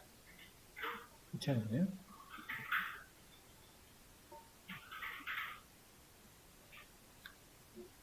교차 검증. 굉장히 중요합니다. 면접 볼 때도 이거 물어보는 경우가 엄청 많아요. 베스트 답변을 제가 알려드릴게요. 베스트 답변. 보통은 우리 트레이스셋으로 모델을 훈련하죠. 트레이스셋으로 모델 검증한다. 나왔어요. 애초에 서로 독립되고 분리되어 있고 얘는 모의고사 1회부터 9회가 될 거고요. 테스트 얘는 10회가 되겠죠. 얘는 공부한 거고 이건 내가 앞으로 볼 시험 이 점수로 검증이 되는 거죠. 얘는 약간 연습 문제라고 생각을 해보시면 10회보다 그냥 수능으로 보는 게 더 객관적일 수도 있죠. 내가 1회부터 9회 열심히 공부해가지고 수능 봐서 검증되는 거죠. 점수가 나오니까. 여기는 약점이 존재한다. 약점이 존재하는 이유가 뭐냐. 고정된 테스트셋. 예를 들어 그냥 수능 어느 몇 회차 수능 시험이라고 얘기를 하면 그죠? 요거를 가지고 계속 반복을 하게 되면은 그죠? 얘를 가지고 계속 하는 거야. 내가 공부를 계속 막 해오고 있는데 2023년에 수능만 가지고 검증을 하는 거야. 얘만 계속 보는 거죠. 얘만 계속 보면 어떻게 되나요? 얘를 언젠가 잘 보겠죠. 이것도. 요거에 맞게. 과적합 돼버린다는 얘기예요. 그러니까 다른 테스트셋 2024년에 수능을 갑자기 만났더니 엉망이 결과가 나와버리게 된 거예요. 요거랑 요것만 너무 잘 풀어가지고 이런 걸 해결하고자 하는 것이 교차 검증이라고 나옵니다. 교차 검증은 트레이닝 데이터 셋을 이렇게 보면 밸리데이션 셋이라는 기능에서 나와요. 그러니까 애초에 90, 10으로 아예 분류를 했다고 하면 얘가 테스트 셋이에요. 얘는 그냥 아예 별도 몰라요. 여기를 한 번 더 쪼개주는 거야. 트레이닝 셋하고 밸리데이션 셋으로 쪼개줍니다. 그래서 얘를 우리가 지금 수능 시험 보듯이 계속 검증을 하는 거예요. 학습할 때마다. 그리고 이제 장점은 뭐냐면 모든 데이터셋을 훈련에 한번 사용할 수 있어요. 그 다음에 정확도 밑에 그림이 나오네요. 정확도 올릴 수 있고 언더피팅 방지할 수 있고 편중 막을 수 있고요. 더 일반화된 모델을 만들 수 있고 근데 이 반복 횟수 때문에 조금 시간이 오래 걸릴 수 있긴 합니다. 근데 가장 중요한 거 머신러닝에서 교차 검증을 쓰게 되면 무조건 성능이 좋아집니다. 그리고 데이터가 적으면 적을수록 교차 검증을 하게 되면 성능이 올라가요. 이거는 공식이니까 알고 싶어요. 교차가 기법이 있어요. K폴드랑 스트레이트 필드가 있는데 좀 더 이걸 보고 명확히 설명을 드릴게요. 우리가 데이터라고 할게요. 데이터. 그래서 번호를 부여할 겁니다. 100개씩만 할게요. 100개. 폴더가 5개니까 5개만 할게요. 그러면은 0번부터 500개의 데이터가 있을 거예요. 얘는 그 500부터 600개라고 할게요. 첫 번째 학습할 때는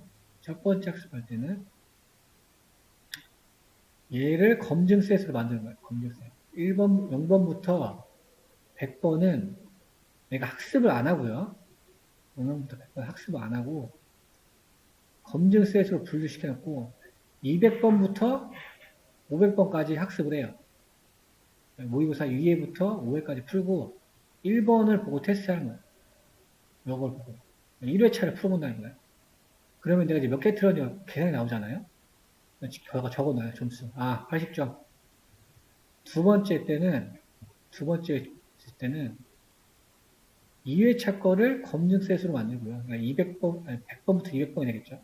나머지 1회, 3, 4, 5회를 풀고 2번을 모의고사, 실전 모의고사를 만들고 풀어요. 몇 점 나오는지 체크해요. 81점. 네, 마찬가지로 세 번째는 1회부터 2회까지 그리고 4회, 5회를 공부를 하고 3회차를 실전 모의고사 풀고 얘를 점수를 기록해요. 83점. 이런 식으로 하는 겁니다. 그래서 K폴드라고 하는 K는 이 폴드의 개수를 의미해요. 데이터를 몇 등분 했냐를 이야기하는 겁니다. 그러니까 장점은 뭐예요?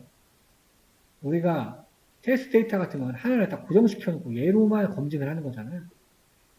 얘는 훈련하는 과정에서 그러니까 크로스 베리데이션이라는 거 수행을 하게 되면 모든 나의 훈련 셋을 한 번쯤은 검증 셋을 활용하게 되는 거예요. 그죠? 실전 모든 내가 공부했던 모든 차트가 한 번쯤은 다 실전 모의고사가 된 거죠. 그러니까 직관적으로 성적이 잘 나올 수밖에 없겠죠. 만약에 이걸 안 하고 그냥 1회부터 5회 한 번 딱 풀고 공부 끝 하고 테스트 데이터 모의고사 어떤 6회 풀어서 한 가지 지표로 하는 것보다 이렇게 되면은 얘는 계속 고정이잖아요. 내가 언젠가는 많이 풀게 되고 계속 얘를 검증을 하다 보면은 언젠가는 잘 되겠죠. 그러니까 이 문제, 이 테스트 데이터가 잘 푸는 모델이 돼버려요. 근데 그렇게 되면 일반화가 안 되겠죠. 그래서 그걸 극복하고자 하는 기법이 크로스 밸리데이션이다. 모든 훈련 셋을 한 번은 검증 셋으로 만들어서 그 폴드 개수만큼 검증하는 과정. 그래서 이렇게 다 풀어놓고 마지막에 테스트 데이터로 실제 검증을 해보면 되는 거죠. 이렇게 해서 고차 검증을 끝낸 모델을 만들어 놓고 그러면 성능이 좋아질 겁니다. 무조건. 이 과정들이 이렇게 나왔습니다. 이해되시죠? 뒤에 코드를 보면 그 기법이 나온 거예요. 이거는 잠깐 쉬고 들어가시겠습니다. 네, 교차 검증 이어서 보겠습니다. 사이킨런의 모델 셀렉션, 아까 트렌테 스플릿도 여기 있었죠. 그래서 K폴드라는 교차 검증을 위한 라이브를 가지고 오고요. 여기 보면은 이제 기본값으로 5가 설정되어 있네요. CLF로 되어 있고. 이건 이제 모델 이름 그냥 써놓은 것 같아요. 자, 여기서 K폴드라는 객체 만들어주고 스코어를 기록할 빈리스트 이런 메이트 돌면서 K폴드 이 객체 접근하게 되면은 스플릿을 하게 되면은 인덱스를 던져줘요. 인덱스를 데이터를 5등분을 한 다음에 거기에 대한 인덱스 값을 줍니다. 얘는 이제 0번부터 기록될 거고 트레인셋의 인덱스, 테스트셋의 인덱스 그러니까 알아서 자동으로 트레인셋이랑 테스트셋이랑 시작하는 인덱스를 반환해 준다는 거예요. 그러니까 이제 포몬으로 돌리게 되면 이 개수만큼 내가 순회하면서 볼 수 있다는 거예요. 우리가 지금 아까 여기서 본 것처럼 그 기능을 하는 이제 함수가 되어 있고 이건 정형화가 되어 있어요. 그래서 너무 굳이 이해만 하셔도 되고 외울 필요 없습니다. 왜냐면 이렇게 함수 한 줄만 쓰면은 똑같이 구동이 되는 거지 알려드릴 테니까 이해를 돕기 위해서. 그 다음에 이제 각 데이터 셋마다 구동이 돼야 되잖아요. 왜냐면 데이터 셋이 한 번은 훈련 셋이 되면서 한 파트는 검증 셋이 되면 돌아야 되니까 폼은 안에 모델을 만드는 부분이 있어야 되고 예측하는 것도 있어야 되고 그 다음에 성능 측정하는 부분도 있어야 될 거예요. 그래서 이 폼은 안에 지금 다 들어있는 거고요. 그 다음에 그 교차 검증 횟수마다 어큐러시 정확도를 찍는 게 되겠습니다. 그 다음에 다 찍으면은 그거에 대해서 평균, 원파이의 평균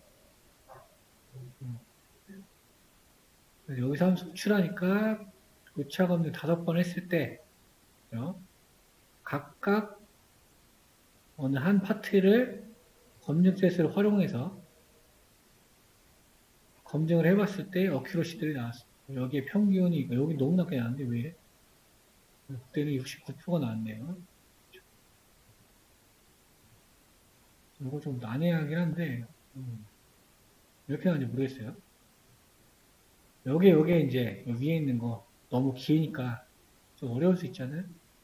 그러면 이 라이브러리로 접근하면 돼요. CV가 이제 크로스 밸리데이션 줄임말이 될 거고 여기 객체 만들 때 전달해 주는 거예요. 몇 번. 랜덤 스택 주고, 셔플 옵션을 true. 왜냐면, 옵션을 함수 콜할 때마다 바꿔줘야 되는 거죠. 일관성있는 결과를 얻기 위해서. 그래서, 과적합 방지를 위한 인자가 되겠네요. 그 다음에 ACCS라는 변수의 크로스 베리에이션 스코어라는 위에 있는 거. 함수 콜하면서, 왼쪽에는 모델, 처음에는. 그 다음에 X, Y, 그 다음에 CV는 CV. 넣어주게 되면은 자동으로 계산해서 크로스 베리에이션에 대한 지표가 나옵니다. 얘 같은 경우는 70, 다른 것 같은데? 이거 잘못한 것 같아, 이건. 다시 돌려봐야 될 것 같아. 이게 나올 리가 없거든요. 그래서 평균 정확도가 76%가 낮다라고 얘기를 할 수가 있습니다. 밑에 부분은, 이거는 하이퍼 파라미터 출력하는 부분이라, 이거는 안 하셔도 되고요. 지금 안 하셔도 되고. 요거는 이제 캐글에 제출하는 방법이고요. 제출하는 방법. 그래서 이걸 적어놨어요. 왜냐면은 테스트셋이 따로 있다고 했잖아요. 그죠? 그러면은 중요한 게, 우리 원본 트레이셋은 가공이 돼 있죠, 데이터들이. 근데 여기 다시 붙여서 볼까요? 원래 여기서 제공해주는 데이터셋. 걔를 보면은 테스트셋은 전처리가 안 돼 있잖아요. 다운받아서 봐야 되나? 다운받아 볼게요.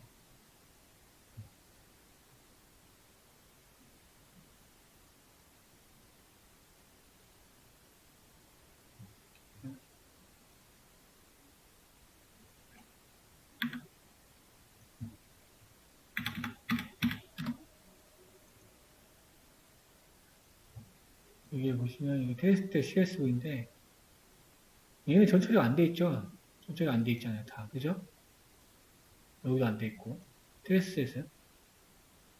그러니까는 훈련한 대로 얘도 전처리 해줘야 돼요. 그래야지 얘도 예측을 할 수 있는 거죠. 서로 지금 피처가 다르니까 알아들을 수가 없는 거잖아요. 트레인셋만 전처리가 돼 있는 거. 얘도 전처리를 해줘야 됩니다. 그 기능을 여기 해놓은 거예요. 근데 이제 웃긴 게 이 데이터셋이 골탕 먹이려고 널값이 하나 숨어 있어요. 하나 나오거든요. 그리고 개수가 418개예요. 얘는 테스트셋은.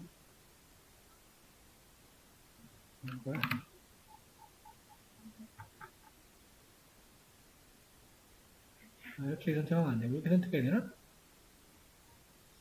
오랜만에 엑셀을 달았더니. 얘네 좀 이상하네요. 왜 이렇게 많아? 합쳐진 데 있었을 것 같은데?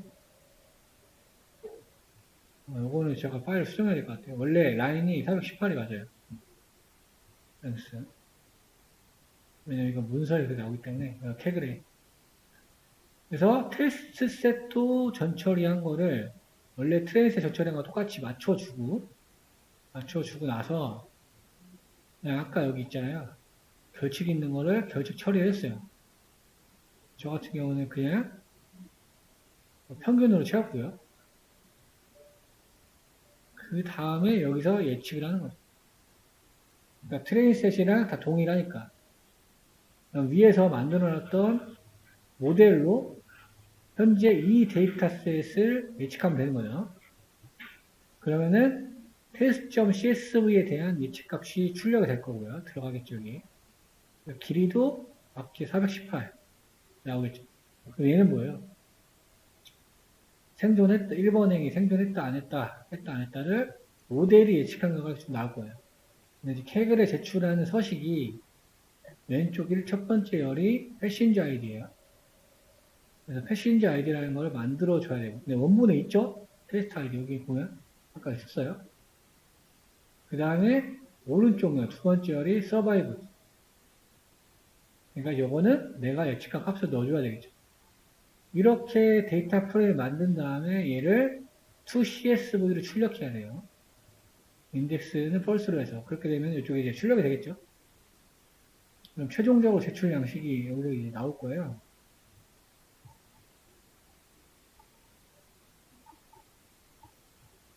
컴퓨테이션 맞고. 안내를 해주거든요. 그죠? 0번이 사망, 1번이 생존인 거고, 제출에 대한 게 안 나와? 데이터라고 써볼까? 아까 제가 말씀드린 업로드하는 공간, 여기서 딱 정해졌죠, 포맷이.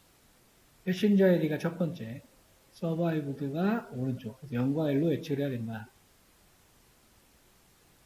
그래서 최종적 형식은 이렇게 되는 거예요, 이렇게. CSV의 앞부분만 떼준 거예요.